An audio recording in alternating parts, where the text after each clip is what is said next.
So आज आपण जात आहोत अंबरनाथ शिव टेम्पलला. का तर मोक्षदाला जायचं होतं म्हणून. ऑटो पकडून झाल्यानंतर फटाफट मी स्टेशनला पळाली, कारण ती ऑलरेडी वेट करत होती माझा.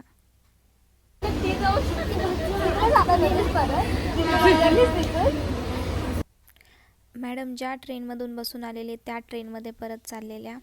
I don't know what is happening.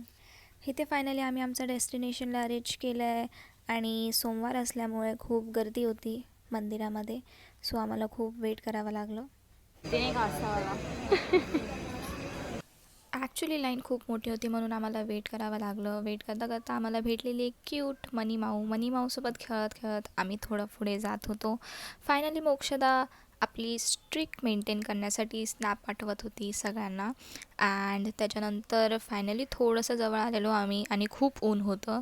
So मी माझी सन प्रोटेक्टिंग शील्ड ऑन केली आणि आफ्टर 25 मिनिट्स ऑफ वेटिंग आम्हाला फायनली गेट आतमध्ये जायला भेटलं. आणि आतमध्ये शूटिंग अलाउड नव्हती, सो मी बाहेरपर्यंतच थोडं शूट करू शकले आणि स्कल्पचर वॉज टू गुड. इथे मोक्षदा आपली बाहुबली बनते. तिने नारळ फोडला, पूजा वगैरे करून झाल्यानंतर सगळं दर्शन घेतलं. त्याच्यानंतर मी स्कल्पचरमध्ये खूप ॲक्च्युली गुंतून गेलेली, कारण खूप डिटेलिंग होती सगळ्यामध्ये. एव्हरी वॉल खूप मस्त होतं सगळं. सो फायनली दर्शन वगैरे झाल्यानंतर इथे आम्हाला लागलेली भूक, कारण फक्त आम्ही नाश्ता करून निघालेलो आणि ऑलमोस्ट दुपार झालेली. सो प्रसाद खायची घाई होती आम्हा दोघींना पण.